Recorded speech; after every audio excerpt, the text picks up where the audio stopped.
look at the top shooters like Jeremy, you noticed when you're told to tuck your elbows in, he doesn't do it, and a lot of other top shooters don't do it, because the thing you're trying to defeat here is recoil, and this will throw the gun up, but you can't.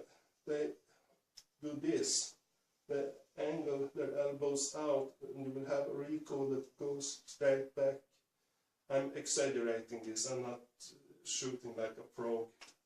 I may look stupid, but I don't shoot like a frog. But I hope it illuminates why this is a good choice. And the turret movement you have in this shooting stance is using your waist. Now the isosceles like this, it's better than the Weaver or the Chapman for engaging targets, horizontal targets, but it also has a problem. Now if you notice my hands, if I move here or here, you can see the displacement. You will have a displacement in your grip, you will change grips. If you are at the local shooting range, you will have some skilled shooter there, and you can see he can clean everything out in front of him at lightning speeds. But suddenly when he comes out to one of the sides or both sides, he will miss. There's a high likelihood that this is causing the problem. Now modern shooters, they don't really do this, they try to use the knees. So instead of using your waist, you will use your knees, and alongside pulling your pistol in so you have a shorter leverage and using your knees, you can have very accurate dead stops on target if you practice. If you use this with the waist, you will bounce. I'm exaggerating, but it's virtually impossible to stop quickly further out to the sides. So your elbows and use your knees. I'm exaggerating, but I hope you get the picture. Now there are other problems with the older stances, like the Chapman and the Weaver.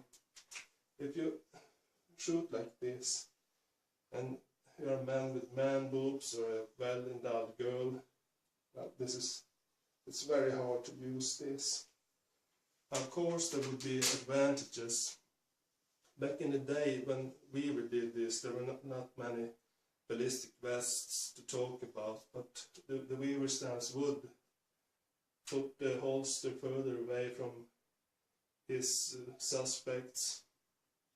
It would protect the groin slightly. It would be more like a fighting ready stance. Later, when the ballistic vest comes, it would expose the Achilles heel, the weak area, the armpit. The isosceles stance, where you stand with your upper body squared against the targets or opponent, that are ideal for the bulletproof vests, because they're made to protect this area. Now, before the ballistic vests, you should mention this: not wearing a ballistic vest, standing bladed. Of course, you would become a thinner target to the opponent. Well, not me, I'm actually getting wider the more sideways I stand, but you get the picture. Now, if you get hit like this, and the bullet travels through your body here, you have lined up your inner organs, so it would probably penetrate everything you have. It would go through the lung and the heart, the other lung, and whatever crap's in there. I'm not a doctor, but I understand it's not really good. My guess is that you're highly effed if you get hit like this. Being hit this way, you're wider, but at least there's a chance that will pass between the important organs, or just hit one organ like a lung or something, and I imagine that we would at least have a chance of surviving a hit from the front. And again, I'm not a doctor, but it's about that way this discussion tends to lean. Now, when we talk about the shooting stances and the pros and cons, I should also mention that it's not just how you use the stance, it's about how you get in and out the stances. If you have a competition and you have like 10 partial part competitions inside, you can spare a lot of time. There are some squares you need to stop, or some travel involved in a lot of the stages. So when you enter a stage, I often see stuff like this. They look at the square, they jump in here, stand down, look at it, raise the gun, engage the target. Now, you don't have to be Einstein to understand that this is a lot of stuff going on that should have been seen before you enter. How you come into the square is this. Here you should be aware of the target and start to raise your pistol. And you would step in with your weak foot, and so you come to a clean, soft stop here. So you can immediately, you have engaged the target, can start shooting the moment you stop. And this will save you a good while on going in. And when you have a shot, you should be able to call your shots. And I think this is something this is very long now, so we can discuss this later. Think about how you get out. When you finish shooting, you don't stand and look at your hits or something else.